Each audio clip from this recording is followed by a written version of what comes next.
चलो भाई, जो अपने लास्ट टाइम सवाल कर रहे थे उन पे अपन और आगे बढ़ते हैं। आज एनएलएम पे जो अपन बातें कर रहे थे उसी को अपन और अच्छे से देखते हैं। अपन ने बेसिकली फ्री बॉडी डायग्राम पढ़ लिया था, न्यूटन फर्स्ट लॉ पढ़ लिया था, न्यूटन सेकंड लॉ पढ़ लिया था, F बराबर dp/dt। अपन ने बोल दिया था F बराबर ma।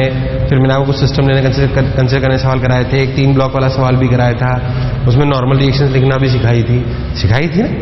उसी तरीके एक सवाल, जैसे मान लो मैं आपको बोल दूं कि आपके पास ऐसे 3 ब्लॉक हैं, ठीक, वो टेंशन से रिलेटेड, वो नॉर्मल से था या टेंशन से, वैसा ही सवाल है। थोड़ी सी बातों का ध्यान रखना है बस। मान लो मैं आपको बोलूं कि ये 5 किलो, ये 2 किलो, ये 3 किलो। मान लो एक पूरा सिस्टम है, फ्रिक्शनलेस सरफेस पे रखा हुआ है, यहाँ पे हम 20 न्यूटन फोर्स लगा रहे हैं।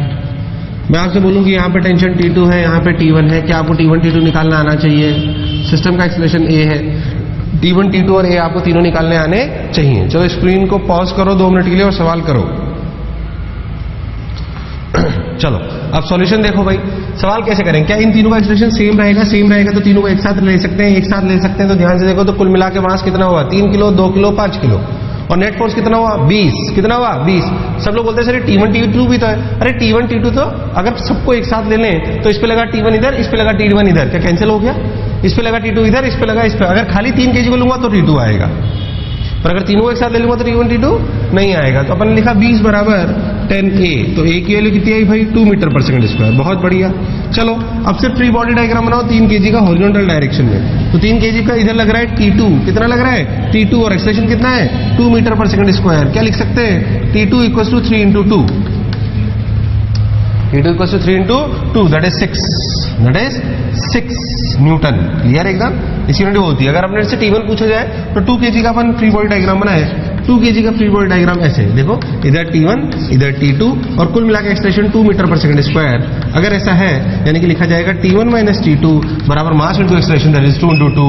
T1 - T2 की वैल्यू 6 न्यूटन, 2 × 2 4, यानी कि T1 की वैल्यू आई कितनी आई? T1 की वैल्यू 10 न्यूटन।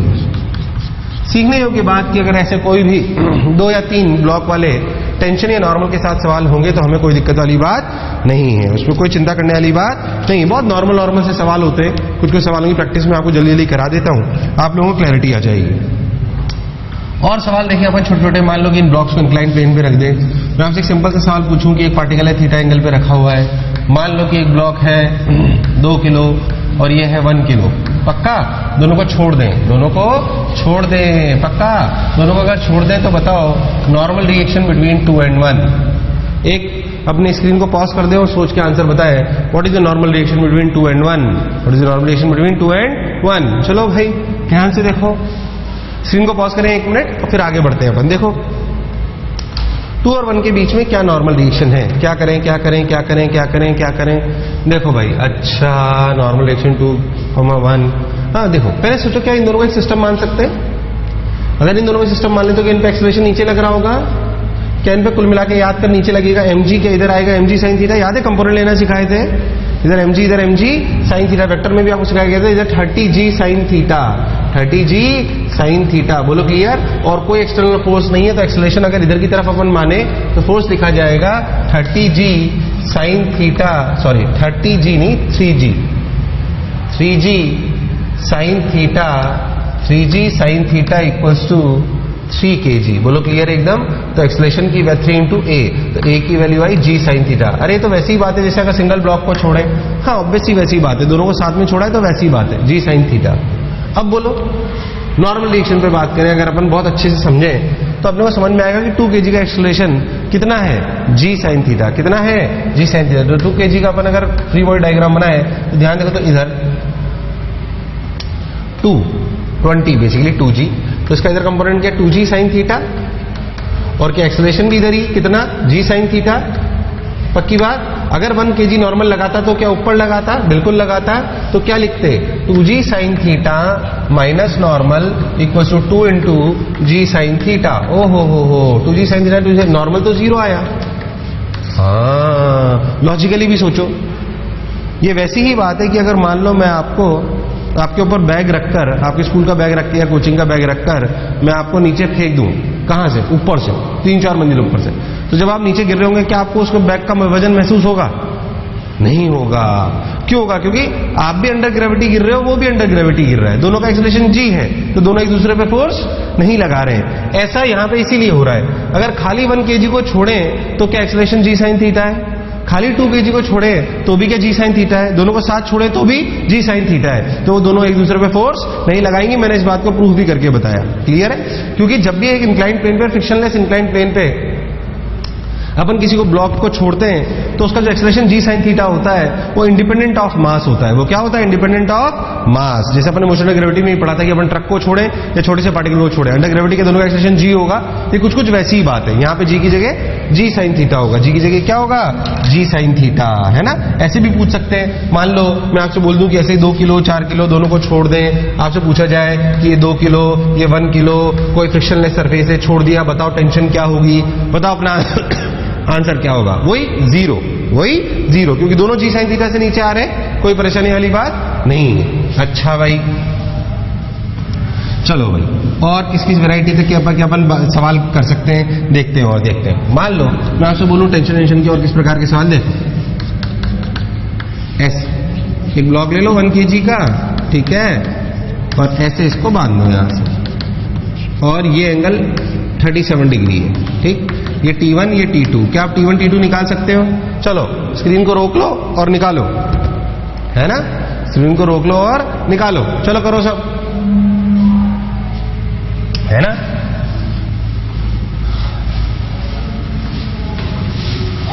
अब सुनो, चलो भाई, अच्छा ये T1 और ये T2 और ये 1 kg, अच्छा देखो ध्यान से, ये 37 डिग्री, ये कितना? 37 डिग्री। ध्यान देखो तो क्या ये इक्विलिब्रियम में है? किसमें है? इक्विलिब्रियम में। अगर ये ब्लॉक इक्विलिब्रियम में मतलब हर डायरेक्शन में क्या नेट फोर्स 0 है?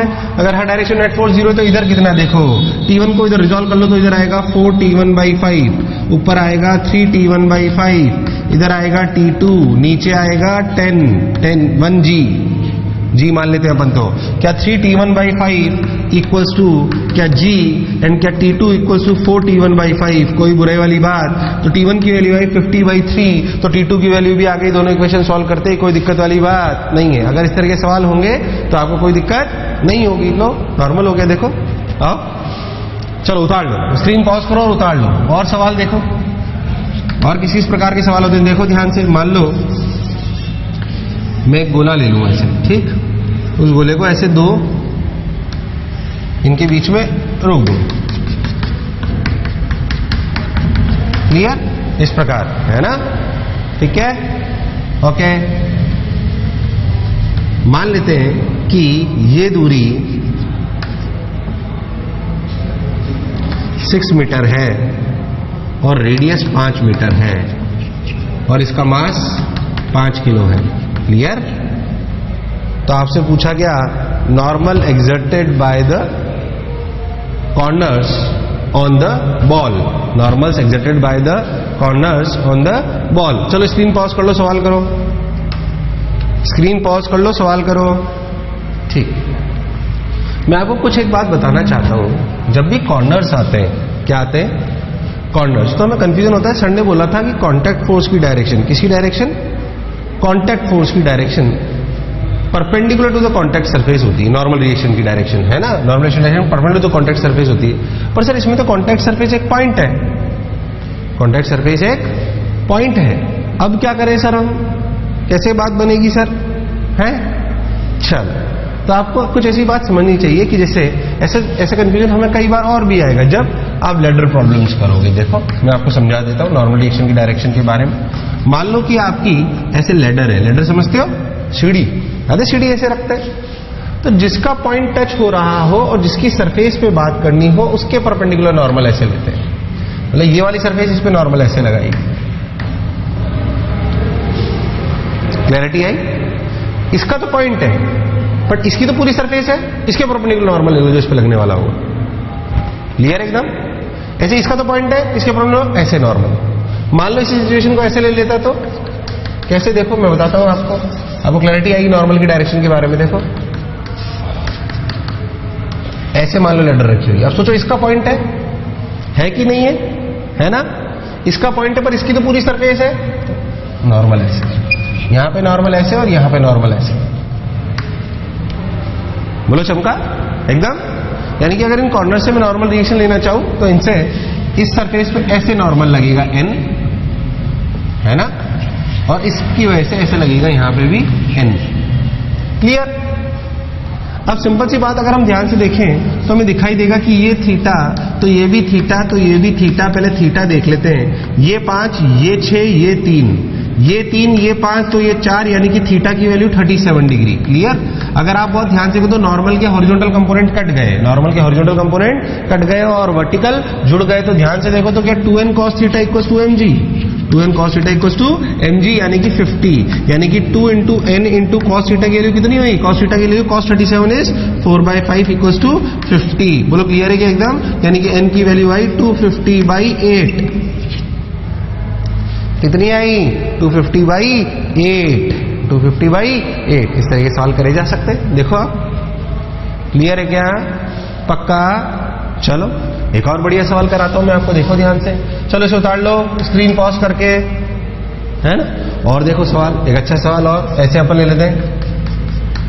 मान लो एक सवाल आपको ऐसे दिया गया कि ये 30 डिग्री है ना, और ये ऐसे 45 डिग्री, ठीक। इनके बीच में एक स्फीयर फंसा हुआ है ऐसे, समझा? ऐसे 30 डिग्री और ऐसे 45 डिग्री। क्लियर? और ये अपना आर, जो भी रेडिएटर इसकी जरूरत है वो अपन ने ले ली।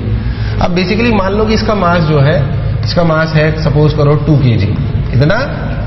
2 kg, है ना। रेडियस अगर जरूरत पड़े तो 1 मीटर ले लो, ठीक। अब आपसे बोला गया कि ये भी एक प्लेन है, ये भी एक प्लेन है। Normal reactions n1 and n2 दोनों पता करने हैं आपको। किसकी वजह से n1 n2? इसकी वजह से n1 और इसकी वजह से n2 दोनों पता करने हैं। अच्छा सवाल है, बढ़िया सवाल है। स्क्रीन पॉज कर दो, करो।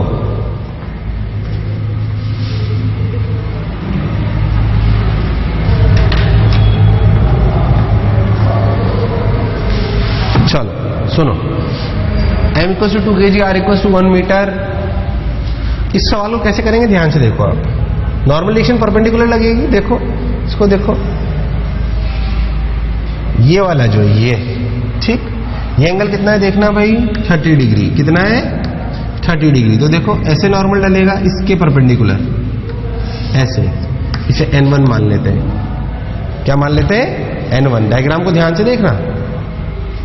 अगर आप बहुत ध्यान से देखो तो जो नॉर्मल है n1, देखो ये यहां से ऐसे देखो, ये 30 तो ये 30 तो ये भी 30। सही कर रहा हूं क्या? हाँ बिल्कुल सही कर रहा हूं, देखो, ठीक। ऐसे ही अगर आप इसके दूसरे वाले ऊपर वाले इंक्लाइन प्लेन से डायग्राम को देखो तो आपको दिखाई देगा। देखो कैसे, देखना सब लोग गड़बड़ नहीं करें। ये ऐसे है और ये ऐसे। ये एंगल कितना है? 45। अब देखो ये इससे ऐसे परपेंडिकुलर नॉर्मल यूं n2 ऊपर से लगेगा ना, ये तो n2। क्लियर? तो देखो ये एंगल कितना होगा? 45। ऑब्वियस सी बात है ना। ये 45 45 45 चल रहा है, तो ऐसे अपन आए तो देखो तो ये 45 तो ये 45 तो ये भी 45। क्लियर? अब देखो इसका रियलिटी में डायग्राम बना लो, कैसा बनेगा। तो अगर अपन इस गोले का डायग्राम बनाए तो देखो एक n1 आ रहा होगा ऐसे, कितने एंगल पे? 30 डिग्री पे। एक n2 आ रहा होगा ऐसे, कितने एंगल पे? 45 डिग्री पे। और इसका वेट नीचे लग रहा होगा, जिसकी वैल्यू अपन ने ली है 20 न्यूटन। कितनी ली है? क्या इन तीनों के फोर्सेस से ये बैलेंस्ड है? इन तीनों के फोर्सेस से ये बैलेंस्ड है। अगर बैलेंस्ड है तो हॉरिजॉन्टल वाले भी इक्वेट होने चाहिए और वर्टिकल वाले। क्या हॉरिजॉन्टल वाले में लिखना चाहिए n1 cos 30 equals to n2 cos 45? बिल्कुल सही। और वर्टिकल में क्या लिखना चाहिए? n1 sin 30 equals to 20 plus n2 cos 45। क्या आपके पास दो इक्वेशन है? वेरिएबल कितने हैं? 2। क्या अपन सॉल्व कर सकते हैं? खत्म। क्या अपन सॉल्व कर सकते हैं? यस अपन सॉल्व कर सकते हैं। तो अपन सॉल्व कर लें, सवाल खत्म। कर सकते हो क्या? चलो स्क्रीन को पॉज करो और उतार लो, स्क्रीन को पॉज करो और उतार लो। चलो और देखो, और सवाल करते हैं किस किस तरह के इसमें सवाल आते हैं। ये अपने कुछ एनएलएम के basic equilibrium questions, normal questions, F बराबर ma क्वेश्चंस, इसे बेसिक के सवाल होते हैं ना, वो ये सवाल है। ठीक है, हम और आगे बढ़ने से पहले अपन छोटी छोटी चीजें कर लेते हैं ताकि अपन उसको कर लेंगे। याद करो मैं आपको न्यूटन के 3 नियम बता चुका हूं। न्यूटन फर्स्ट लॉ कि अगर वो बॉडी पे नेट फोर्स 0 हो तो if it is at rest it will continue at rest, if it is moving it will continue to move. Newton second law F बराबर dp बाई dt। ऐसे एक Newton third law भी है, क्या है? Newton's third law. उसे समझ लो, फिर धीरे धीरे अपन उसकी बात समझेंगे। Newton's third law, Newton's third law, समझे Newton's third law. Newton's third law क्या कहता है? Newton's third law states that for every action there is equal and opposite reaction. For every action, एक बेसिक स्टेटमेंट जो इसका है वो है for every action there is, for every action there is equal and opposite reaction. For every action there is equal and opposite reaction. आपने जरूर ये statement सुना होगा प्रीवियस क्लासेस में भी। अपोजिट रिएक्शन में आपको छोटी छोटी सी बातें समझा देता हूं। बेसिकली अगर अपन बात करें कि जैसे अपन नॉर्मल सी बात करते हैं, मान लो मैं आपको बोलूं कि एक चार्ज पार्टिकल है, प्लस और माइनस चार्ज जानते हैं सब लोग, प्लस क्यू और माइनस क्यू। बताओ प्लस क्यू और माइनस क्यू में रिपल्शन की अट्रैक्शन, अट्रैक्शन। क्या ये वाला इस पे फोर्स लगाएगा? क्या ये वाला इस पे लगाएगा? बिल्कुल। ये फोर्स इस पे लगा, ये फोर्स इस पे लगा। क्लियर? अगर इसके द्वारा लगाया गया फोर्स इस पर और इसके द्वारा लगाया गया फोर्स बराबर है और अपोजिट डायरेक्शन में है, और क्या ये एक ही बॉडी है कि डिफरेंट बॉडी है? डिफरेंट बॉडी है। क्लियर? और nature of force should be same. मतलब नेचर मतलब ये जैसे इलेक्ट्रोस्टैटिक फोर्स है, कौन सा फोर्स है? Electrostatic force. ऐसा नहीं इस पे लगे इलेक्ट्रोस्टैटिक, इस पे लगे ग्रेविटेशन, और दोनों अपोजिट हो और मैग्नीट्यूड सेम हो, वो एक्शन रिएक्शन पेयर नहीं कहलाएंगे। क्या होना चाहिए? क्या for every action there is equal opposite reaction की कंडीशन क्या है? टू डिफरेंट बॉडीज पे लगने चाहिए, टू डिफरेंट बॉडीज पे फोर्स लगने चाहिए, दोनों की नेचर सेम होनी चाहिए। Nature should be same, should be same. बिल्कुल सही बात है, पक्का। उसके अलावा और क्या इंपॉर्टेंट पॉइंट्स होने चाहिए? नेचर टू डिफरेंट बॉडीज में लग चाहिए, नेचर शुड बी सेम होनी चाहिए, magnitude should be same, magnitude should be same, पक्का। और क्या सेम होना चाहिए? Direction should be opposite, direction should be opposite. जैसे, ठीक है, ये कंडीशन होनी चाहिए। For every action there is equal and opposite reaction. इसका मतलब बेसिक ये है। कब हम बोलेंगे कि न्यूटन्स थर्ड लॉ एप्लीकेबल हो रहा है? तो उसने बोला कि for every action there is equal and opposite reaction. तो लॉ हो गया, उसको समझे। पर वो क्या चीज है? ये दो डिफरेंट बॉडीज पे लगेगा जो फोर्स होगा। वो फोर्स किसी भी तरीके हो सकता है, contact force, gravitation force, electrostatic force, है कि नहीं है? पर दो डिफरेंट बॉडीज पे लगेगा, उसकी नेचर सेम होनी चाहिए। मतलब इस पे अगर इलेक्ट्रोस्टैटिक्स लगा तो इस पे भी इलेक्ट्रोस्टैटिक, इस पे ग्रेविटेशन तो इस पे भी ग्रेविटेशन, इलेक्ट्रोमैग्नेटिज्म तो इस पे इलेक्ट्रोमैग्नेटिज्म। क्लियर? इस पे कॉन्टैक्ट तो इस पे भी कॉन्टैक्ट, इस पे फ्रिक्शन तो इस पे भी फ्रिक्शन, है ना? इस तरह की बात। मैग्नीट्यूड शुड बी सेम, मतलब इस पे लगा 5 न्यूटन तो इस पे भी लगा 5 न्यूटन, और direction should be opposite, direction should be opposite. अगर ये कंडीशन सेटिस्फाई हो रही है तो फिर उन्हें एक्शन रिएक्शन पेयर कहते हैं। क्या कहते हैं? Action reaction pair. और अपन कहते हैं कि न्यूटन्स थर्ड लॉ लग रहा है। For every action there is equal and opposite reaction, for every action there is equal and opposite reaction. मतलब जितना देंगे उतना हमें मिलेगा टाइप्स। जैसे इसमें समझे अपन, ये कौन सा फोर्स है? Electrostatic force. क्या इस तरह की बात अगर करी जाए, इलेक्ट्रोस्टैटिक फोर्स, ध्यान से देखो, इलेक्ट्रोस्टैटिक फोर्स अगर दोनों पे चर्चा करी जाए तो इलेक्ट्रोस्टैटिक फोर्स में माइनस क्यू या प्लस क्यू, क्या दोनों पे नेचर सेम है? हाँ। क्या दो डिफरेंट बॉडी है? हाँ। क्या मैग्नीट्यूड सेम है? हाँ, हमने प्रैक्टिकली देखा। क्या दोनों की डायरेक्शन अपोजिट है? हाँ। मतलब इलेक्ट्रोस्टैटिक फोर्स कैसा पेयर है? Action reaction pair. कैसा पेयर? Action reaction pair. बोलो क्लियर है क्या? है ना? ऐसे ऐसे अपन देखो, जैसे मान लो अपन सन और अर्थ ले लें। क्या ले लें? सन और अर्थ। ठीक, इनके बीच में कौन सा फोर्स होता है आपको पता है? ये दोनों एक दूसरे को टच नहीं करती, फिर भी इन दोनों में कौन सा फोर्स होता है? ग्रेविटेशनल, जिसको आप जानते हो।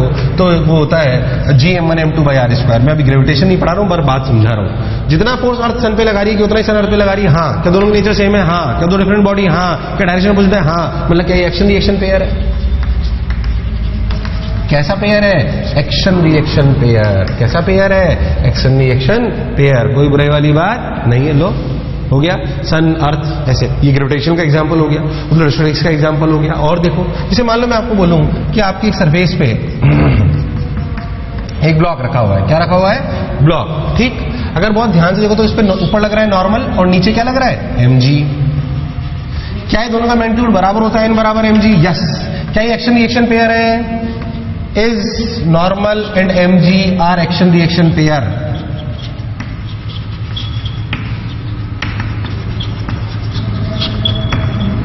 तीस सेकेंड स्क्रीन को पॉज करके सोचो। Is normal and mg are action reaction pair? अब सुने, नहीं। ये एक्शन रिएक्शन पेयर नहीं है, दोनों बराबर हो गए अपोजिट में, इसका मतलब थोड़ी एक्शन रिएक्शन पेयर हो गए। देखो पहली कंडीशन वॉयलेट हो गई। क्या दो डिफरेंट बॉडी पे लग रहे हैं कि एक ही पे? एक ही पे तो लग रहे हैं, मतलब एक्शन रिएक्शन पेयर नहीं है। दूसरी कंडीशन भी वॉयलेट है, nature should be same. Normal reaction electromagnetic force है। कैसा फोर्स है? Electromagnetic force, contact force. mg कैसा फोर्स है? Gravitational force. कैसा फोर्स है? Gravitational force. सर बात थोड़ी सी कम समझ में आई, मैं और समझाता हूं। देखो इसको थोड़ा एनालिसिस करते हैं, धरती माता को बनाते हैं और समझते हैं। देखो मान लो धरती माता पे ब्लॉक रखा हुआ है, तो समझे इनमें दो फोर्सेस जनरेट हुए। एक फोर्स वो जो धरती ने इस पे नीचे लगाया अट्रैक्शन की वजह से, mg। सोचो अगर मैं हवा में होता तब भी ये mg लगता। अगर मैं सरफेस में रखा होता और mg मैं हवा में होता, ये ब्लॉक हवा में होता, तब भी क्या mg लगता? इसी की वजह से तो वो नीचे आता नहीं आता? बिल्कुल आता। जितना फोर्स इस ब्लॉक ने इस पे लगाया उतना ही फोर्स अर्थ ने पर भी उस ब्लॉक ने लगाया। क्या ये दोनों एक्शन रिएक्शन पेयर है? हाँ। फिर अर्थ ने कांटेक्ट फोर्स ऊपर लगाया नॉर्मल सरफेस पर, उतना ही नॉर्मल क्या ब्लॉक ने भी लगाया अर्थ पर? हाँ। बोलो क्लियर? हाँ, क्योंकि रुका हुआ इसलिए n बराबर mg हो गया। पर एक्शन रिएक्शन पेयर कौन कौन है? ये एक्शन रिएक्शन पेयर है पक्का, एंड ये एक्शन रिएक्शन पेयर।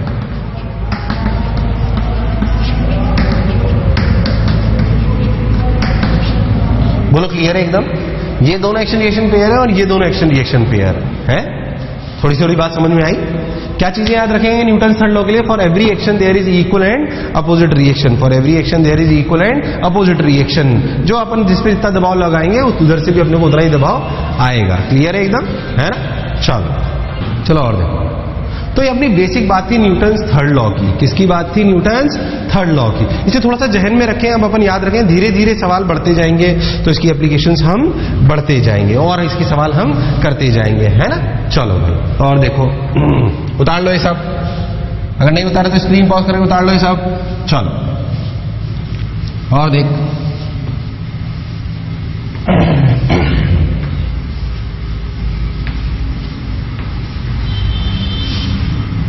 इधर सुनो, देखो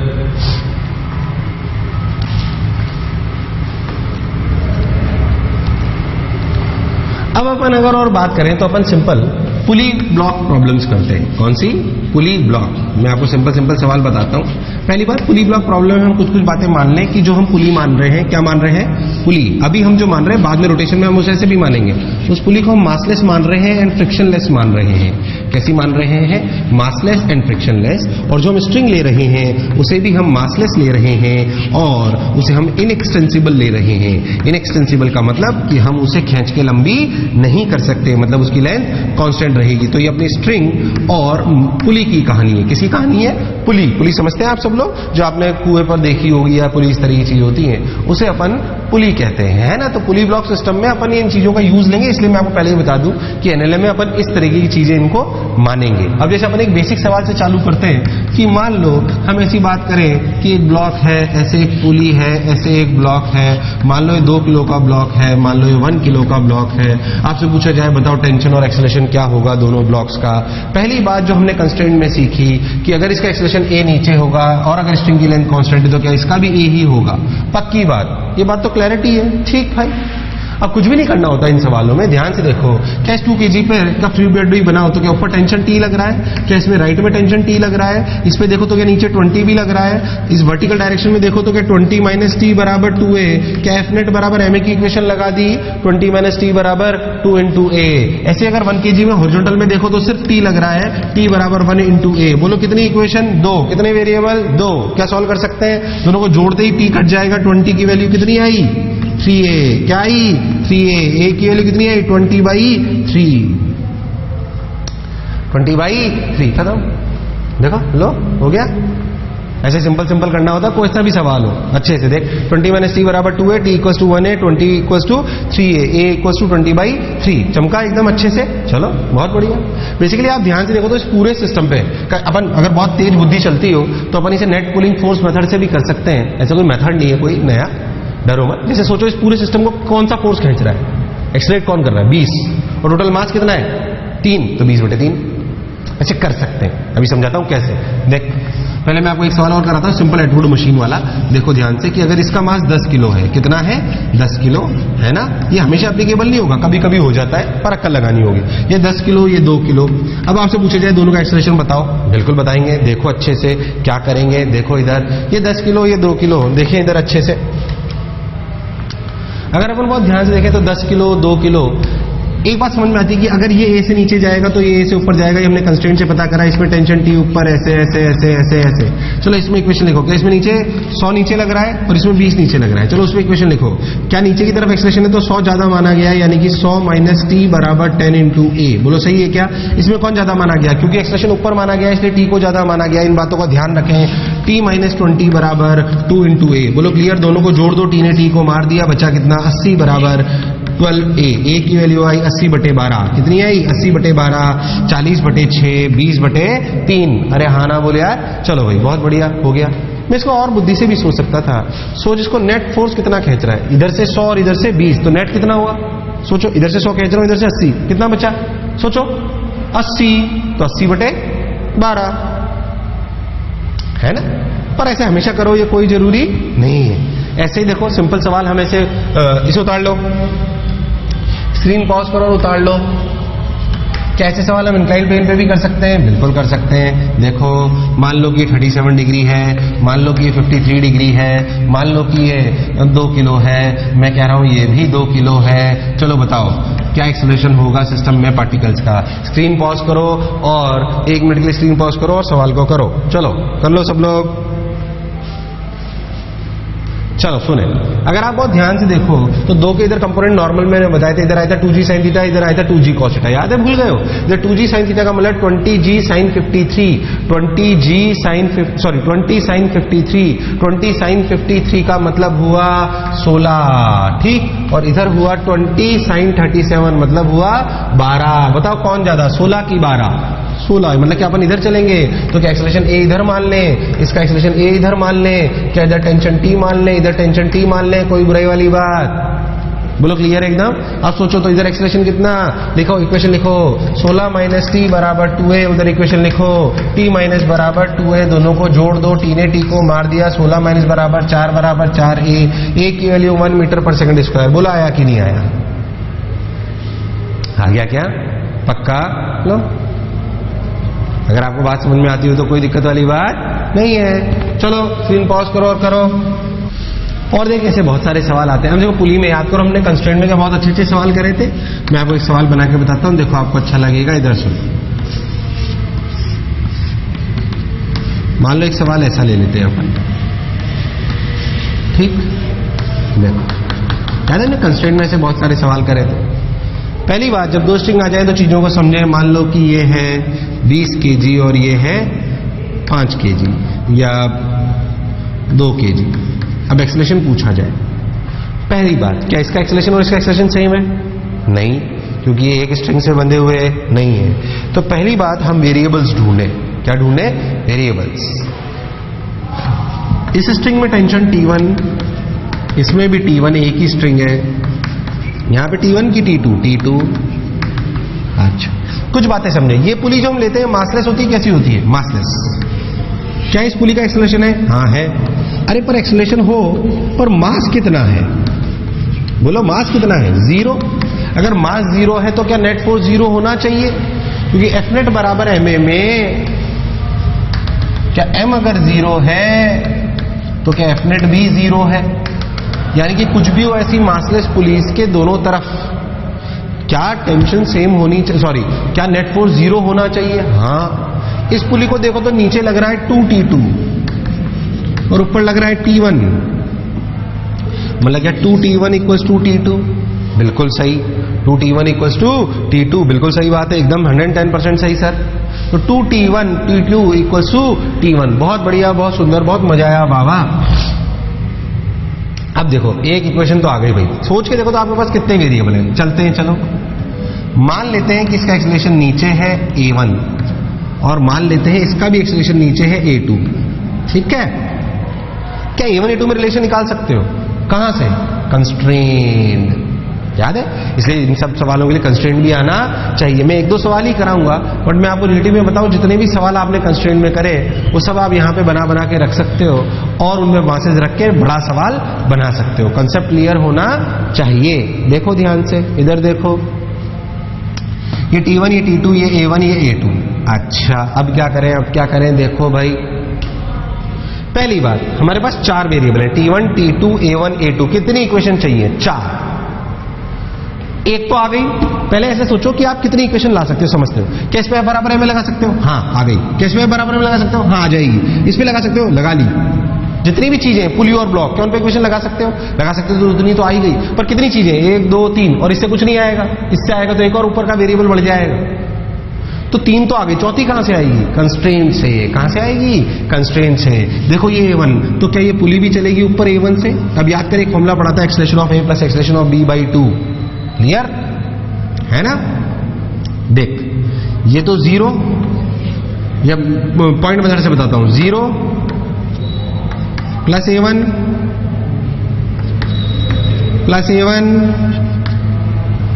प्लस a2 इक्वल्स टू 0। तो ये भी बढ़ा रहा है? बढ़ा रहा है, नहीं बढ़ा रहा? यानी कि हमने बोला कि a2 equals to minus times 2a1, a2 equals to minus times 2a1, है ना? ओके, तो a2 equals to minus times 2a1। अब क्या करें? अब क्या करें? देखो, a2 equals to minus 2a1, simple एक रिलेशन ये और आ गया हमारे पास। अब इस पे इक्वेशन लिखो, देखो 20 minus t1 equals to 20a1, है ना? इस पे इक्वेशन लिखो, 20 नहीं 200, ये तो 20 kg ना, तो 200 minus t1 equals to 20a1, बिल्कुल सही। इस पे लिखो 20 minus t2 equals to 2a2। पहली इक्वेशन, दूसरी इक्वेशन, तीसरी इक्वेशन, चौथी इक्वेशन। चलो बताओ कितने वेरिएबल? कितने वेरिएबल? 4। कितनी इक्वेशन? 4। सॉल्व कौन करेगा? तुम। जो भी आंसर आए वो सही है। मैं आपको इक्वेशंस लिख लिख के बता रहा हूं, है कि नहीं ना? मैं आपको एक और टफ सवाल देता हूं, आराम से 5 मिनट ले और सवाल को करें। कैलकुलेशन है, कंसेप्ट बता चुका हूं। आइए देखिए, सब लोग सही करेंगे।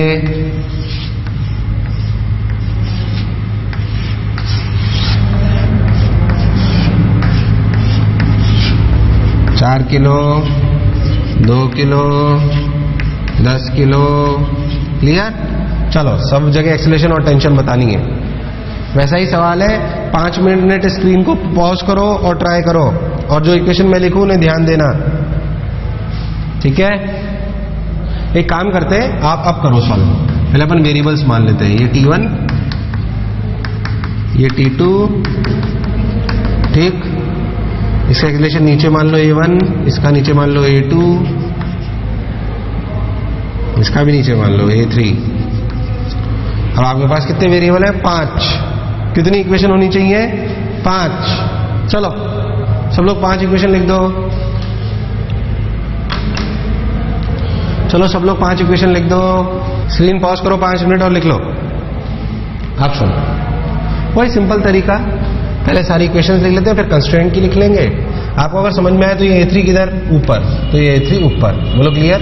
पुली पर अगर फॉर्मूला लगाएं तो क्या लगाएंगे? देखिए यहाँ पे, क्या ये a1 बढ़ा रहा है? हाँ। क्या ये a3 भी बढ़ा रहा है? हाँ। क्या ये a3 भी बढ़ा रहा है? हाँ। क्या a2 भी बढ़ा रहा है? हाँ। तो ये अपनी कंस्ट्रेंट की इक्वेशन होगी, पहली इक्वेशन। बोलो क्लियर? 4 kg पे इक्वेशन लिखो, 40 minus t2 equals to 4a2। Second equation, 20 minus t2 equals to 2a1। तीसरी इक्वेशन, क्लियर एकदम? पुली पे इक्वेशन लिखो, t1 इक्वल्स टू 2t2। चौथी इक्वेशन, पांचवी इक्वेशन इस पे देखो, 100 minus t1 equals to 10a3। देखो पांचों इक्वेशन सही लिखी है क्या, सॉल्व करने की जिम्मेदारी आपकी।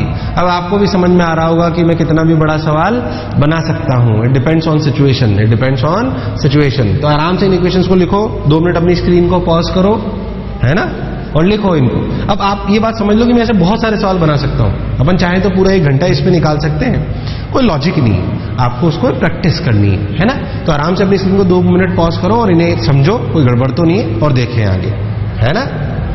चलो याद कर, मैंने कंस्ट्रेंट के टाइम एक और सवाल ऐसा कराया था, देख।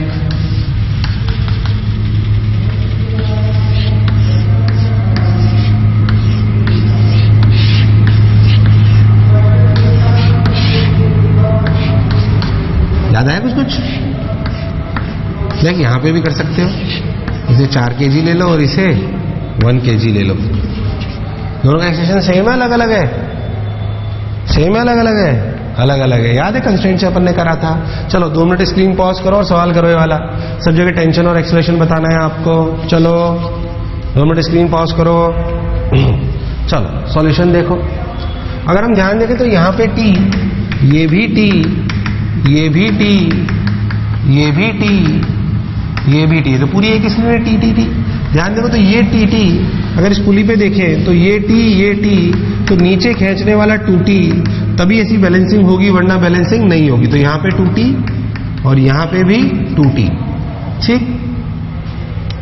अब तेरे को याद है तो मैंने बोला था कि इसका एक्सप्रेशन अगर a1 हो और इसका ऊपर a2 मान लो, तो पहले कंस्ट्रेंट लिखते हैं। देखो 0 -a2 -a2 0 0 -a2 plus a1 equals to 0, यानी कि a1 इक्वल्स टू 4a2। बोलो क्लियर, एक इक्वेशन आ गई, है ना। चलो 1 kg पे देखो तो नीचे लग रहा है 10, यानी कि 10 - t इक्वल्स टू 1a1। एक और इक्वेशन आ गई 2, ये 1, ये कंस्ट्रेंट की, ये इस ब्लॉक की। 4 kg की देखो, 4 kg की अगर इक्वेशन देखें तो 4 kg पे इधर लग रहा है 2t, इधर भी लग रहा है 2t, नीचे लग रहा है 40। बोलो क्लियर। हमने a2 को बड़ा माना है, यानी कि 4t - 40 इक्वल्स टू 4a2। बोलो क्लियर है क्या? बोलो क्लियर है क्या? सॉल्व कर लेंगे। कितनी इक्वेशन? 3। कितने वेरिएबल? 3। सॉल्व कौन करेगा? तुम। अब अपने को ये बात समझ में आती है कि कंस्ट्रेंट में जितने सवाल हमने करे थे वो सब यहां पे मार्क्स लगा के करे जा सकते हैं और कितना भी टिपिकल करा जा सकता है। ये आपकी प्रैक्टिस पर डिपेंड करता है कि आप कितनी इसमें सवाल करते हो। बाकी कंसेप्ट इतना ही है, कंसेप्ट इतना ही है। बोलो क्लियर? पक्का? ओके। तो ये अपने कंस्ट्रेंट को मिला के एनएलएम के सवाल थे।